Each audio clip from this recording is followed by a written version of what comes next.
Et aujourd'hui, j'avais envie de mettre à l'honneur la jeunesse dans Politisez-vous, dans Toulousez-vous. Donc c'est pas avec moi la jeunesse. Hein. Non, là c'est mort, c'est cuit. Hein. C'est vrai. Non. Nous avons avec nous Alexis Chanu qui est là. Bonjour. Bonjour.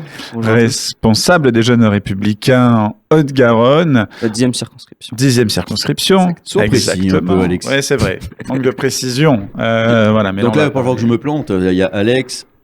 Exactement. Voilà, donc bon. Tu es un Alex au carré. Oui, voilà. C'est très bien, Alex. Pour t'identifier un peu dans tout ça. Alors, pourquoi on va parler du parcours déjà, et après on parlera des Républicains en général, parce qu'il y a eu une percée fulgurante. On en parlera de façon très objective, c'est que ils n'ont pas été élus et pourtant ils sont à la tête. Ils l'ont été en tout cas avec un Premier ministre. Maintenant il y a François Bayrou, mais qu'il y a des ministres très importants qui sont issus des Républicains. Comment vous êtes lancé chez les Républicains? Je suis lancé relativement jeune. Je pense que en fait, c'est venu petit à petit, je pense. Et ça a dû commencer, je pense, très très tôt, notamment la défaite de Nicolas Sarkozy en 2012. Où là, j'ai vu tout le monde en disant « mais ça va être catastrophique, c'est la fin ». Bon, quand on voit ce que c'est aujourd'hui, je me dis qu'ils avaient peut-être un petit peu raison quand même. Mais donc voilà, mais c'est avant tout aussi un désir de changement. Parce que quand on fait de la politique, c'est justement pour que les politiques qui sont en place changent. C'est pour aussi aider les autres à un moment donné, parce que on a besoin de changement, on a besoin d'un retour à l'ordre, à la liberté, on a besoin de protéger nos compatriotes. Donc voilà, c'est un mélange de tout ça finalement. Et du coup, au niveau des Républicains, toi, ton rôle précisément, c'est quoi? Je suis responsable des jeunes de la 10e circonscription d'Haute-Garonne. Donc c'est-à-dire que je dirige tous les jeunes qui sont présents sur le territoire de la 10e circo. Donc c'est Saint-Orens jusqu'à Revel, Villefranche-de-Lauragais, tout ça. Donc c'est relativement large. Et comment tu fais pour faire en sorte de recruter des jeunes recrues finalement? Beaucoup sur les réseaux sociaux. Ouais. Aujourd'hui, la communication, c'est quand même très important, notamment pour recruter le monde. Ensuite, il y a aussi être présent dans les associations, notamment qui ont vocation à toucher à la politique. Et je dois dire qu'on est plutôt pas mal en réalité. Je pense qu'on a un territoire assez chanceux niveau LR. On recrute beaucoup et ça nous donne beaucoup d'espoir. Et tu sens qu'il y a un éveil quand même? Oui. Il y a un regain de... Oui, alors déjà, ça se ressent au niveau des jeunes. Souvent on tracte et qu'on voit des jeunes dire « Ah, mais j'ai voté pour vous », là on fait « C'est top ». Ça c'est top. Et ce qui est bien, c'est qu'on a toujours de plus en plus. Donc ça, c'est très encourageant. Et même des moins jeunes, j'ai envie de dire. Vraiment, ça passe partout. Donc on est très contents, très fiers. Et bon, pourvu que ça dure, en tout cas, on fera tout pour. Parce que c'est vrai que c'est assez exceptionnel. Ce qui s'était passé, c'est que les Républicains, on avait presque enterré les Républicains en se disant, bon, ça n'existe plus, comme tous les partis d'ailleurs. On se rend compte que c'est pas le cas. On s'est dit, Emmanuel Macron va éradiquer tous les partis de France. Et visiblement, ils reviennent tous. Et alors, les Républicains, vous avez une place très importante lors des dernières législatives parce qu'il a nommé un Premier ministre chez les Républicains. Comment vous l'avez perçu à ce moment-là, ça? On a été tous étonnés. On a fait, wow. Mais on s'est dit que c'était quelque chose d'important parce que ça allait montrer un peu ce que nous aurions pu faire si nous étions vraiment au gouvernement et ce qu'on aurait pu mettre en place. Et on voit avec des personnalités comme Retailleau à l'intérieur, comme Annie Genevard à l'agriculture, et puis il y en avait d'autres. En ce moment, on a un ministre de la Santé qui est aussi LR, il y en a de plus en plus. Montrer qu'on est capable de résoudre certains problèmes. Après, on voit qu'on est forcément limité par différents moyens, notamment à l'Assemblée nationale, par les lois. Qui est complètement divisée. Exactement, on n'a pas de majorité à l'Assemblée nationale, donc et tout le monde le dit, même Bruno Retailleau l'a dit, on va pas se leurrer, on va pas tout changer comme ça. On sera obligé de changer beaucoup de choses, mais bon, vu les circonstances actuelles, peut-être qu'il y aura des législatives anticipées, on ne sait pas, mais en tout cas, nous serons présents au rendez-vous. Et dans le parti des LR, vous avez sans doute des stratégies pour faire face à la défiance des jeunes envers les institutions, j'imagine. Disons que on prône beaucoup le fait que les personnes s'intéressent. Ouais. Et quand les personnes sont intéressées, comprennent, en fait, il faut qu'on leur donne les clés pour avoir un minimum de compréhension sur nos institutions. La majorité des personnes qui détestent, comme tu dis, les institutions, souvent ils les connaissent pas très bien. Ou alors ils ont un préjugé dessus. Et quelque part, c'est contraignant parce que oui, c'est pas parfait. Oui, effectivement, ils ont un peu raison. C'est pas c'est pas tout rose comme on pourrait le dire. Comme Toulouse. Mais encore une fois, c'est des institutions qui sont présentes, qui ont été voulues la majorité par le général de Gaulle. Voilà, on a un parti gaulliste, donc forcément c'est notre héritage, c'est ce que nous on a le devoir de défendre. Et donc voilà, après comment faire face à la défiance, j'ai envie de dire, c'est un peu compliqué. Hein, mais en tout cas, c'est ça, c'est montrer qu'on est présent, montrer que les institutions aussi ont vocation à aller en faveur de nos compatriotes en réalité. Et du coup, en quoi le positionnement est-il différent des autres mouvements politiques jeunes ? Ben nous, on est assez traditionnel, j'ai envie de te dire, et donc on veut. Alors, ça veut pas dire qu'on est réac. Réac, c'est vraiment c'était mieux avant. Nous, on considère qu'il y a des choses qui sont mieux avant, mais certaines pas tout. choses. Mais la Exactement. direction assistée dans la voiture, c'est très bien aussi. Voilà, la mais clim, c'est ça. les vitres électriques. C'est-à-dire qu'il faut faire la part des choses entre ce qui était bien avant Ouais. et ce qu'aujourd'hui on ne retrouve plus trop, cette fraternité un peu, ces différents modes de vie. Et aujourd'hui, il y a des choses aussi qui nous plaisent pas, le wokisme, tout ça. Et ça fait partie du progrès que nous on va essayer de combattre finalement. En fait, il y a le progrès, c'est divers et varié. Il y a des progrès qui sont positifs, des progrès qui sont négatifs. Il y a progrès et progrès. C'est ça. C'est pas parce que quelqu'un dit ça c'est le progrès que ça c'est forcément bon. C'est ça. Nous on est là pour justement pas, je veux dire trier finalement, mais pour dire que voilà ça c'était positif. Ça, c'est pour la liberté. Nous, on veut libérer, protéger. Que ça aille dans le bon sens. Exactement. Exactement. Et aujourd'hui, on voit qu'il y a des progrès qui aujourd'hui sont nocifs pour notre société. Et donc, on arrive dans une société de plus en plus fermée, de plus en plus égocentrique même, qui ne parle qu'à un individu et plus à un groupe de personnes. C'est pour ça qu'aujourd'hui, on le voit un peu partout finalement. Enfin, aujourd'hui, très rares sont ceux qui se disent fiers d'appartenir à un peuple français. Aujourd'hui, on cherche la moindre origine qu'il y a un peu ailleurs, mais c'est ça, c'est totalement ça. Donc, comment voulez-vous qu'on se retrouve dans une société fraternelle, unie ? Enfin, je veux dire, aujourd'hui, le seul moment où on peut être unis, c'est pendant les compétitions sportives. Oui. Autrement, autrement, tu sors un drapeau français, t'es traité de facho. Donc, forcément. Et encore, les dernières, on n'était pas très unis. C'était compliqué. Oui, non, mais c'est vrai. Ouais, mais c'est... Même pendant les repas de Noël, on n'arrive pas à être unis, on s'engueule autour de la dinde. Hein, donc, mais ça, c'est la politique. Et justement, d'être jeune et catégorisé de droite, parce qu'il y aurait la gauche, la droite, même si aujourd'hui tout ça est très contestable, parce que qu'est-ce que c'est qu'être de droite, qu'est-ce que c'est qu'être de gauche, est-ce qu'être de gauche, c'est forcément, comme dirait Fabrice Lucchini, une grandeur d'âme, est-ce que de droite, c'est être absolument horrible, individualiste, pour l'argent et pas le reste, pas l'humain. Parce que c'est ça en réalité, ce qui est décrit aujourd'hui. Hein. On serait de droite, donc pas écolo en plus. C'est une bonne question. En réalité, ce qui se passe, c'est que nous, quand on est de droite, on considère qu'on est plus pour... Vous savez, on est dans une institution, enfin dans un pays où il y a liberté, égalité, fraternité. Bon, on considère que la liberté, c'est plus catégorisé à droite, l'égalité plus à gauche, et la fraternité, il a essayé, c'était Emmanuel Macron. Bon, voilà, on voit que ça n'a pas trop marché. Mais donc, dans ce sens, nous, on accepte le fait d'être à fond sur la liberté. Quand tu dis, par exemple, être de droite, c'est être en parti pour l'argent. Non, c'est un parti qui vise à dire, voilà, tu as gagné cet argent-là, tu l'as eu à la sueur de ton front, tu mérites. Bah ouais. Tu le mérites. C'est ça aussi être de droite. C'est la méritocratie. Exactement. Et être de droite, c'est ça, c'est apporter cette valeur de mérite par le travail, par l'école aussi.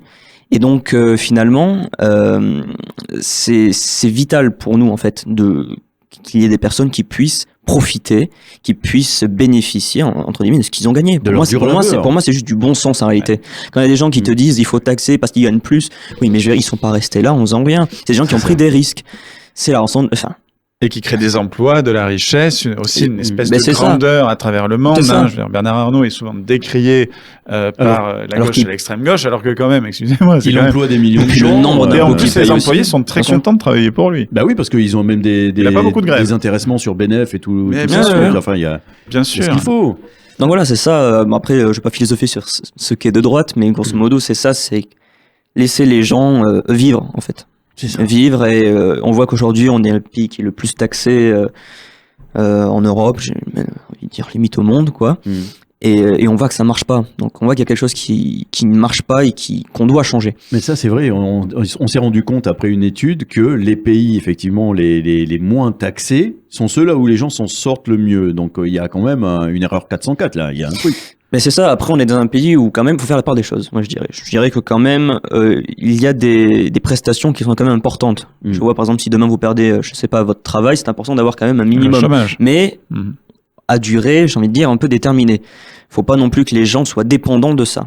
Parce que nous, ce qu'on veut, c'est vraiment une France au travail, une France qui puisse évoluer, se développer par le travail, et non pas par l'assistanat. Parce que malheureusement, c'est ça. Ça revient dans les logements sociaux d'ailleurs. Mais totalement. Et puis, je vous parle pas de la fraude aujourd'hui à la sécurité sociale, à la fraude même au chômage aussi. Hein, oui, ça monte à des milliards. Hein, ça monte à des milliards, exactement. Donc voilà, il y a beaucoup de réformes à faire. En tout cas, je pense que si demain on arrive à gagner certaines élections, je pense ce sera vital de les mettre en place. Et tout à l'heure, tu parlais de Bruno Retailleau qui est à l'intérieur. On va dire que depuis hier, il y en a une qui est particulièrement à l'extérieur pour le coup. Ce choc politique-là, comment ça s'est ressenti au milieu des RN? Pour que les gens sachent un petit peu, comme l'émission n'est pas en direct, nous tournons au lendemain de l'annonce du tribunal de la non-possibilité de Marine Le Pen de pouvoir se présenter en 2027. Voilà. On était assez mitigé. Parce que d'une part, il y a le côté justice, oui, elle a fauté. Oui, elle a fauté, il y a eu des tournements, il y a eu 4 millions, effectivement. Bon. Maintenant, le contexte a été assez compliqué. Le contexte, c'est qu'on est à 2 ans d'une élection qui peut radicalement changer la face du pays. On a 11 millions d'électeurs qui se retrouvent orphelins d'une potentielle candidate. C'est compliqué. Mais encore une fois, bon, après, je pense pas que ce soit totalement fini pour le RN, ils ont encore Jordan Bardella. Entre autres, exactement, mais en fait on l'a vu d'une différente manière, parce que d'un côté il y a la justice et d'un côté il y a le temps et le contexte.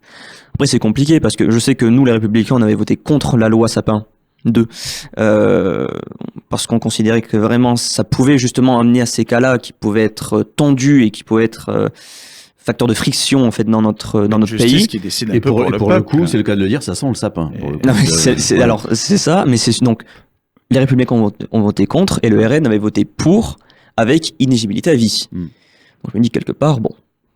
Alors ça a été précisé par Jordan Bardella qui disait oui, mais si il y avait eu enrichissement personnel. Oui. Ce qui apparemment n'est pas le cas. Voilà, autrement dit, si tu as tapé dans la caisse pour mettre directement dans ta poche, comme ont pu faire par exemple les Balkany. Oui, notamment.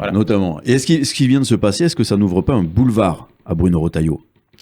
Alors on va rester humble, je pense, parce que faut pas croire que c'est le tapis rouge. Non, il sera pas rouge. Enfin, il y aura du sang, mais mais non. Oui, non, mais voilà. Donc non, faut rester quand même prudent. Faut pas lâcher. Faut rester, je dirais, concentré.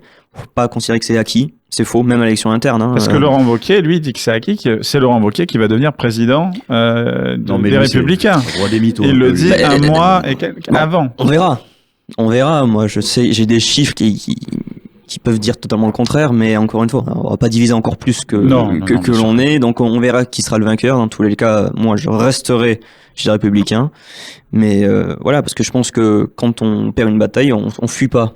Si on veut vraiment continuer, c'est qu'on a des idées, c'est qu'on des convictions. Exactement. Et on se bat pour. Exactement. Et ces convictions, on va pas fuir parce qu'on a perdu. Justement, on va se battre pour ces convictions à l'intérieur du parti. Il y a beaucoup de personnes qui, dès qu'ils ont perdu, je pense à Edouard Philippe, à Gérald Darmanin, tout ça. Moi, je pense à potentiellement Carole Delga. On dit que si Olivier Faure passe, elle quitte les socialistes. Et pour aller où? Chez vous. Bon, là, pas sûr que ça fasse plaisir les gens du PS, quoi. Non, mais... On a vu des retournements de veste, déjà. Il y en a un de chez LFI qui est parti au RN, donc on a déjà vu ça. Mais en réalité, c'est compréhensible. Moi, je sais que j'avais parlé aux représentants des jeunes RN, mais c'était il y a longtemps. Je crois qu'il est député européen maintenant. Leonardelli, non? Non. C'était un autre. J'oublie son prénom, je le redirai. Il était aux jeunes communistes. Et ensuite, il est passé au RN. C'est parce que le point de vue économique des deux, ce qui nous différencie, nous les LR, clairement avec le RN, c'est ça. Mais c'est parce que le lien de filiation un peu entre le RN et les communistes, c'est l'économie. C'est le budget, Ils sont totalement pour, en fait. C'est ce qui revient beaucoup. Mais clairement, c'est pour ça que nous, on les traite un peu de socialistes, en réalité. Parce qu'on considère que vraiment, puis de toute façon, même eux se considèrent pas forcément de droite. Après, quand Marine Le Pen disait non mais les magouilles c'est un peu de droite, j'ai dit bon bah elle commence à rentrer dans le game quoi. Ouais. C'est bon. C'est vrai que cette affaire est assez exceptionnelle Non, et ça, tous les c'est- politiques qui passent, on en avait parlé dans une autre émission. C'est vrai que c'est assez phénoménal. Il y avait eu François Bayrou qui, lui, une fois de plus, a dit j'étais pas au courant. Comme d'hab. Pour ça qu'il- ne sais pas j'ai l'impression qu'il- parlez. Il est pas beaucoup au courant. Ouais, c'est Bon, ben, visiblement, ça marche bien. ça. Ouais, ça marche. Ouais. Ça Il est au peut dire- courant de Peut-être rien, que Marine lui, à Le chaque Pen fois. aurait Il dû est dire au je courant. n'étais pas au courant. Et Nicolas Sarkozy, parce que justement, les Républicains, c'est pour beaucoup, c'était Nicolas Sarkozy, ça l'est encore aujourd'hui. Nicolas Sarkozy est quand même s'il n'y est plus, quand on pense aux Républicains, beaucoup pensent à Nicolas Sarkozy. Il a C'est été vrai. très important, il a même été le pilier central de Il reste des emblématique des Républicains. Républicains. encore aujourd'hui. Maintenant, c'est vrai que se dessine, jusque-là, on parlait d'un héritier un petit peu certain, et ça reste mon positionnement extérieur. Hein.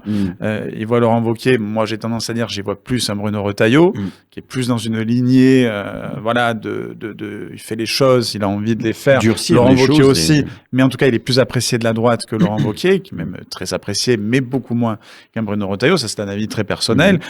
Voilà, est-ce que Nicolas Sarkozy, là, avec ce qu'il se passe, parce qu'on a eu, je tiens à le répéter, hein, fermeture d'une chaîne télé, du groupe Bolloré,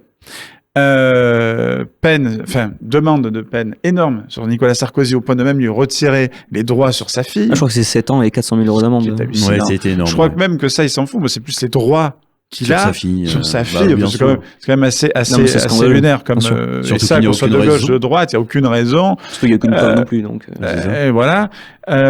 Est-ce que c'est pas encore une fois essayer d'entacher un petit peu les Républicains? Je pose la question vraiment, me dire à un moment donné, et la droite en général. je pense que c'est plus dans la droite en général. On voit que la Marine Le Pen aussi commence à faire Ah, ça va. ses premiers pas en justice aussi. Ouais. Ouais. Mais on voit que le problème, c'est que ça reste toujours dans une même catégorie de personnes. C'est toujours des gens classés politiquement à droite. Que ce soit Fillon, Sarko et là Le Pen. Oui, Mais Fillon, François Fillon. La également. gauche n'est peut-être pas forcément à l'abri pour autant. Alors que, oui, mais il y a eu des accusations un peu pareilles. Par exemple, le Jérôme Cahuzac. Oui. Voilà. Ah oui, celui Après, Des- est-ce que des- c'est pareil. vraiment de gauche comme Dominique Strauss-Kahn? celui qui a juré qu'il avait juste un petit livret A et qu'il avait rien d'autre ailleurs. Quoi. C'est vrai, ouais. Je n'ai jamais eu. Je vous dis, les yeux dans les yeux. Et le juge, tu as eu. Tu vois. C'est ça. Mais bon, c'est vrai que, comme tu disais tout à l'heure, Alex, à gauche, il y a aussi Mélenchon, hein, qui n'est pas à l'abri, qui a un peu les mêmes soucis que Marine Le Pen, et ça peut lui tomber sur le coin du pif. Mais on a l'impression que, quelque part, c'est du côté de chez Manu le Malin, là, il se passe un truc. Du genre, je vais un petit peu éliminer au fur et à mesure tous ceux qui pourraient me faire de l'ombre. Et ça sent un peu ça. Non. quoi. Mais c'est le problème, c'est que c'est un sentiment qui est partagé. Ouais. C'est-à-dire que c'est un sentiment où on se dit la justice aujourd'hui elle a la géométrie variable. Aujourd'hui on met une peine maximale à Sarkozy et à Le Pen, mais Mais pour un 150 violeur, euros d'amende. et pour un violeur ou pour un Ouais. criminel, jamais la peine ne sera au reverse un maximum. flic 150 balles. 150 euros d'amende. Vous Ah, pouvez ouais. renverser les policiers, je vous le dis. C'est pas payé. Mais c'est là- 150 cher, euros hein, d'amende. Mais c'est là où on voit que finalement, enfin, il y a quand même vraiment deux mondes différents, quoi. Mm. Il y a le monde où pour nous ça devrait être censé, pour nous il y a des peines qui sont clairement pas à la hauteur de ce qui devrait être, quoi. Et après, évidemment, quand on va dire que la justice est laxiste, et aujourd'hui, je pense qu'on va croiser quelqu'un dans la rue, personne va dire la justice est juste, finalement. Mm. C'est quand même bizarre. Elle est censée être aveugle. Bah là, pour le coup, Bah, quand on a une magistrate qui était fan d'Eva Joly et qui se retrouve à juger Marine Le Pen, je me pose des questions. Quand on a des magistrats, un syndicat de magistrature qui met un mur des cons, au-dessus il y a quand même moi je trouve, les hommes les plus intelligents du pays, qui est Philippe de Villiers, qui est affiché sur le mur des cons, je me dis, il y a quand même un souci, à un moment donné, intellectuel, chez ces gens-là, et ils ne sentent pas le pouls du peuple, ils sont complètement déconnectés. Moi, c'est le je suis problème. affolé par ces gens-là. mais c'est le problème. C'est pour ça que je pense que plus ça va aller, plus il y aura des manifestations, il y aura de la contestation, et qui, pour moi, sera totalement normal. Après, tant qu'elle se passe en toute passivité, tout va bien. Non, mais de toute façon, c'est pas eux, c'est pas les gilets jaunes qui étaient apolitiques, mais bon, on voit bien que c'était plutôt de droite, mais douce. Ils foutaient pas le désordre. Hein. C'est dès que c'est monté à Paris, qu'il y a eu Bizarre, les Black Blocs hein. qui Ah sont ouais. arrivés, qu'il y a des gens d'autres pays qui venaient pour foutre le bordel Ouais, bien aussi, sûr. parce que c'est leur boulot et que peut-être aussi c'était demandé, je sais pas, pour discréditer un mouvement qui était complètement légitime. Mais on verra pas, moi je le dis, hein, Sarkozy condamné, Fillon condamné, Marine Le Pen, on verra pas des gens de droite casser des abribus. C'est Non. pas eux qui cassent les abribus. Et puis quand on voit quand on voit le total, le total des dégâts en termes de coûts, ça représente des fois plusieurs milliards. Et il n'y a pas d'argent magique apparemment. Donc, Ah non, et eux, ils sont non, pas non. condamnés. Ouais, Tu non, peux te non, condamner pour 4 millions, mais pas pour plusieurs non, on milliards. leur dit rien. Il est là le problème. C'est ça où les gens... Mais c'est la justice à géométrie variable. Et le problème, c'est que, il y a des réformes à faire, évidemment. Il y a plusieurs questions qui vont se poser. Est-ce qu'on va bientôt élire les juges? Enfin, je sais pas, parce qu'à un moment donné, il faut qu'il y ait une cohérence aussi. Le problème, c'est cette cohérence, aujourd'hui, on l'a pas. Il faut surtout qu'il soit apolitique, quoi. Mais c'est ça. Et puis surtout, on va pas se leurrer aussi. Peut-être que ça influe. C'est aussi le manque de place dans les prisons.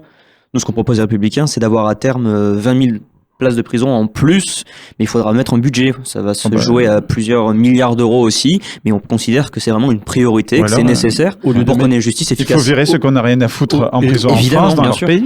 Et en plus, au lieu de mettre des millions, voire des milliards pour sauver un fleuve en Chine, que nous, on s'en cogne royalement, ça pourrait nous servir pour autre chose. Et bien sûr.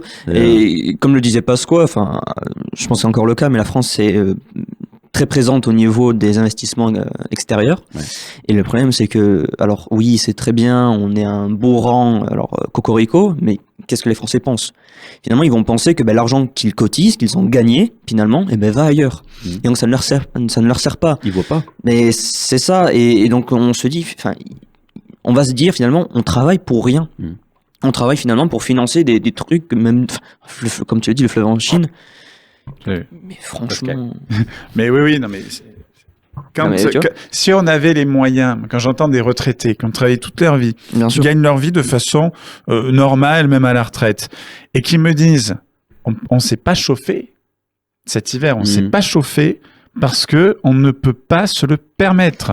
En France, en 2025. Mais j'ai l'impression qu'on devient un pays du tiers-monde. On devient un pays du tiers-monde. Enfin, je suis affolé de ça. Non, mais ce qui est hallucinant, c'est qu'il y a quand même des choses qui, pour nous, sont banales. Se chauffer, se nourrir, c'est quand même le principal. Il y a des gens en France qui ont, comme tu l'as dit, travaillé toute leur vie et qui n'ont pas accès à ça.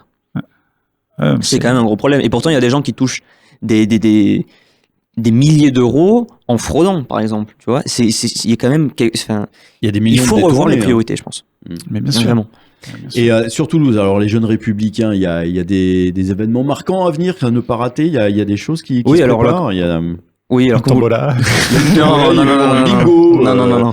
Mais comme vous savez, on est en campagne interne. Ouais. Donc on a reçu Laurent Wauquiez il y a pas très longtemps, il reviendra sans doute, je sais pas encore les dates. Et le 12 avril à 11h à Balma, salle l'Odyssée, on reçoit Bruno Retailleau. Donc pas peur d'être reçu d'une certaine façon à Toulouse. Non, mais on attend 800-900 personnes. Ouais. Donc non. Tout autant policier. Limite. Et c'est vrai que parce qu'il est venu il y a pas très longtemps aussi, Bruno Retailleau, il est venu à. C'était il y a quoi? Il y a un mois à peu près, non? Un peu plus. Un peu plus. Il est venu au Minime. Il est venu au Minime et c'est vrai que le quartier était bouclé. Les snipers sur les toits. Mais après, ministre de l'Intérieur aussi. Oui, sur l'intérieur, il a pas. C'est la personne, je pense, dans le gouvernement qui est le plus menacée en ce moment, notamment parce qu'il fait la une des journaux en Algérie, tout ça. Mais il dérange pas mal, ouais. Il dérange pas mal, mais enfin, je veux dire, à un moment donné, il dit les termes. Ben c'est ça. Donc, moi, je vois pas de mal à ce qu'ils disent les choses. Enfin, il a fait en sorte que nous, en fait, jeunes de droite, on revendique et on soit fiers d'être de droite finalement, d'appartenir à cette famille. Oui, voilà, on n'est pas la droite molle, on est la droite. Bah oui. Simplement, purement. Puis voilà. Pourquoi les autres, de l'autre côté, auraient le droit d'exprimer leur fierté d'être de gauche ou d'extrême gauche? Vous n'auriez pas le droit. Ce serait complètement idiot. C'est ça. Aujourd'hui, il faut le dire. Enfin, on peut le dire totalement en étant à l'aise. On est fiers d'être de droite et comme tu disais, ça va leur faire bizarre d'entendre ça. Ouais. Ça va leur faire bizarre. Oui, parce qu'ils ne sont plus habitués. 17 ans, je répète, que je suis dans un milieu de gauche et d'extrême gauche, ça va leur faire très bizarre. Mais le problème, c'est ça, c'est-à-dire que je pense que le problème qu'il y a eu avant avec les Républicains, c'est que des fois, en fait, on était un peu trop, mais on voulait pas blesser, je pense. Enfin, c'est pas blesser, mais c'est-à-dire qu'on était de droite, mais on l'assumait pas trop, maintenant, on l'assume, on est de droite. Gêner, quoi. Voilà. Non, mais il faut dire les choses, faut arrêter de se voler la face. En parlant de Bruno Retailleau, d'ailleurs, c'est assez drôle. Mais voilà. Mais il faut arrêter de se voler la face, faut dire les choses comme elles sont. On est de droite. On est fiers, on est pour qu'il y ait forcément, on veut que les Français bénéficient de ce qu'ils ont gagné, on est pour les protéger, pour les défendre. C'est pas insultant de dire ça, pour moi c'est juste le bon sens. C'est le bon sens. Bon, évidemment, à gauche, ils n'ont pas le même, mais je pense que c'est important quand même de redire ces choses qui sont fondamentales. Voilà, protéger, transmettre aussi. Voilà, je pense que ce sont toutes ces choses qui font qu'on est de droite. Mais Bruno Retailleau véhicule beaucoup d'idées, parle de ce qu'il a envie de faire. Il fait venir sur le devant de la scène ce que pensent les Français aussi. Maintenant, qu'est-ce qui l'empêche d'agir? Parce que c'est ce que beaucoup de Français attendent et demandent. Bien sûr. Mais Bruno, c'est bien beau de parler, fais-le. Bien sûr, après, il faut rappeler qu'il n'est que ministre de l'Intérieur. Et ouais. Donc, il est ministre. Déjà, on voit qu'en ministre de l'Intérieur, il fait le job. Ouais. Il fait ce qu'il peut. Et déjà, les chiffres arrivent. Déjà, on a plus d'augmentation d'expulsion de QTF. Il y a moins de demandes d'asile. Enfin, les résultats commencent à arriver et en nombre. Donc, c'est plutôt rassurant. Maintenant, c'est vrai que l'objectif du Bruno Retailleau, je pense, c'est ne pas que de rester ministre de l'Intérieur. Bruno Retailleau, j'aime bien. Non, mais ce n'est pas que de rester ministre de l'Intérieur. Ouais. C'est vraiment parce qu'on change pas un pays en étant juste ministre de l'Intérieur. Il a d'autres ambitions. L'élection suprême, c'est la présidentielle. Bien sûr. Maintenant, à voir s'il y va ou pas. Je sais qu'à droite, il y a déjà beaucoup de personnes qui se sont portées candidats. Laurent Wauquiez, David Lisnard, Édouard Philippe. Beaucoup de personnes.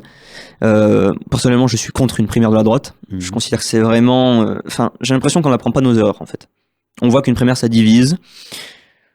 Quand on voit où on était, on voit que c'était vraiment catastrophique. Enfin, je veux dire, on était encore plus sur les divisions. Enfin, aujourd'hui, le but, c'est de rassembler le maximum de personnes, le plus de personnes. Et je pense que la personne qui est capable de faire ça, c'est Bruno Retailleau. Alors, s'il n'y a pas de primaire, comment on fait pour désigner la personne qui va représenter le parti? À voir en fonction de l'élection. Déjà, en fait, on verra en fonction du président du parti. Parce que le président du parti va être élu. Changement de statut, changement de nom. Donc ça peut totalement changer. Ça peut changer. Les Républicains passer à un autre. Ça va changer de nom. Ça, c'est une certitude. On a un petit scoop ou pas là en avant-première? Ça, peut-être, mais en tout cas, en tout cas, on sait pas. Non mais en tout cas, les LR vont changer de nom, bien sûr. Ouais. Mais Bruno Retailleau, il avait dit, il faut qu'on redevienne une marque qui parle de plus au plus de monde. Aujourd'hui, quand on voit les LR, forcément, il y a que des mauvais côtés finalement. Donc on va changer de nom, on va changer de statut, on va essayer de parler encore au plus grand nombre. Plus largement. Exactement. Parce que c'est ça, on peut pas rester fermé sur nous-mêmes. Ce que je reproche un peu à d'autres candidats, finalement, c'est ça, c'est de rester que sur nous et de pas aller voir ailleurs. Aujourd'hui, on peut pas être un grand parti si on va pas voir ailleurs. C'est pour ça que beaucoup prônent l'union des droites. Après, l'union des droites, j'allais dire, c'est assez compliqué parce que, comme je le dis, le point essentiel pour nous aussi, je disais, donc c'est l'économie, tout cela. Et c'est vrai qu'avec d'autres partis qui se disent aussi de droite, ou pas du tout d'ailleurs. Et puis tout le monde va être le chef. Ouais, évidemment. Tout le monde va être calife à la place du calife. Donc, Non, mais évidemment, mais surtout que chacun prône pour, voilà, j'ai le meilleur projet. Bon, il faut que ça soit naturellement, on va pas se leurrer, il faut que vraiment ça se fasse comme ça. Aujourd'hui, on voit que chez les Républicains, nous en tout cas, on a un peu de mal à rejoindre le RN, on le voit déjà avec les Éric Ciotti, avec l'UDR, on voit que il y a quand même une grosse mobilisation contre cette alliance. Donc, à voir comment ça se passe dans le futur exactement, mais en tout cas, on aura vocation, nous, à rassembler le plus grand nombre. On voit que Bruno Retailleau, aujourd'hui, il arrive à parler aux anciens électeurs d'En Marche et aux électeurs du RN et de Reconquête. Bon, en tout cas, les chiffres parlent. En tout cas, le premier jour où Bruno Retailleau a annoncé qu'il était candidat, il y a eu 6000 adhésions en plus pour les Républicains. Quand même. À terme, on peut devenir l'un des premiers partis de France avec 90-95 000 adhérents. Ce qui est énorme. Donc ça veut dire qu'on passerait de 60 000 à 95 000. Je vais faire le calcul, c'est quand même plutôt pas mal. C'est énorme. Donc voilà, mais ça prouve qu'il y a quelque chose. Il y a une dynamique, la politique c'est des dynamiques. C'est des dynamiques et il faut la saisir, faut je dirais en prendre soin, mais pas se reposer sur ses lauriers aussi. Toujours être conscient que ça peut s'effondrer à tout moment. Donc c'est ça, toujours être actif, être présent, se battre pour nos idées, se battre pour les Français, se battre pour nous finalement. Et voilà, c'est notre intérêt premier aujourd'hui. Se battre pour la France, monsieur. On est dans Toulouse et vous. La dernière question, quelle est la Toulouse d'Alexis Chanu? La Toulouse, ouais. Ou le Toulouse, l'IEL Toulouse? Non, je sais pas. Oui, enfin. Quelle est? Non, mais c'est vrai qu'à Toulouse, c'est compliqué un peu d'être de droite, j'ai envie de dire, mais on a quand même la chance d'avoir un maire d'hiver droite maintenant, Jean-Luc Moudin, qui nous rend quand même fiers de par ses actions, de vivre dans une aussi belle ville que Toulouse quand même. On voit par les projets, par la sécurité aussi, on voit l'augmentation de policiers municipaux et nationaux aussi. Donc voilà, on est assez content de vivre dans cette ville. Et puis on a quand même une ville relativement magnifique. Moi, pour ma part, j'ai connu que elle, mais je ne me vois pas vivre ailleurs que à Toulouse. C'est voilà. pas d'ambition personnelle pour monter à la capitale, prendre la place de Retailleau quand il sera à la tête de l'État. Non. Alors, j'ai 20 ans. Je pense qu'on a le temps. Je vais pas m'improviser Bardella à l'avance. Hein. Les choses viendront quand elles viendront. Je vais pas dire comme Retailleau, je ne muscle rien. Mais j'ai 20 ans, donc on vit avec son temps. Alexis Chanu, merci d'avoir été avec nous dans Merci à vous. Toulouse-et-vous. Merci à vous, c'est un plaisir. Très prochaine, et puis on reprendra de toute façon des nouvelles de tous les politiques que nous avons reçus dans cette émission. On passe à la suite dans Toulouse-et-vous. C'est tout de suite.